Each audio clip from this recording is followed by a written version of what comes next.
మీరు ఇప్పుడు చూస్తున్న వంగడాలు WGL 1537 అనే రకానికి చెందినవి. ఇవి వరంగల్ పరిశోధన సంస్థ వారు మినీ కిట్, అంటే కొంతమంది సెలెక్టెడ్ ఫార్మర్స్ ఎవరైతే ఉంటారో వారికి మాత్రం ఇవి ఇస్తుంటారు. దాదాపుగా 10 సంవత్సరాలు పరిశోధన చేసిన తర్వాత రైతులకు సప్లై చేస్తారు. రైతుల్ని సాగు చేయమని చెప్తారు. వీటిని సాగేలా చేయాలి, ఎంత దిగుబడి వస్తుందని చెప్పేసి రైతులకు అంచనా కోసం రైతులకు ఇస్తారు. కాసనగోడు గ్రామానికి చెందిన రైతు భాష ఈ మినీ కిట్లను తీసుకొచ్చి సాగు చేశారు. తనకు ఎకరానికి 35 నుండి 36 క్వింటాల ఒడ్లు దిగుబడి తీసుకున్నా అని చెప్తున్నారు.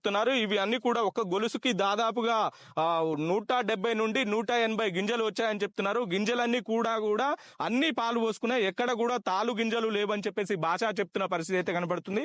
రైతులు ఎవరైనా వరి సాగులో ఉంటే ఇలాంటి వంగడాలని సెలెక్ట్ చేసుకోండి. కొత్త రకం వంగడాలు ఏవైతే ఉంటాయో ప్రభుత్వంతో గుర్తింపు పొందిన వంగడాలు గవర్నమెంట్ పరిశోధన చేసిన తర్వాత రైతులకు ఇస్తుంది. ఇలాంటి వంగడాలు ఎవరికైనా కావాలనుకుంటే రైతు భాష దగ్గర అందుబాటులో ఉన్నాయి, తీసుకెళ్లొచ్చు. మంచి దిగుబడి వస్తుందని చెప్పేసి రైతు భాష చెప్తున్న పరిస్థితి అయితే కనపడుతుంది.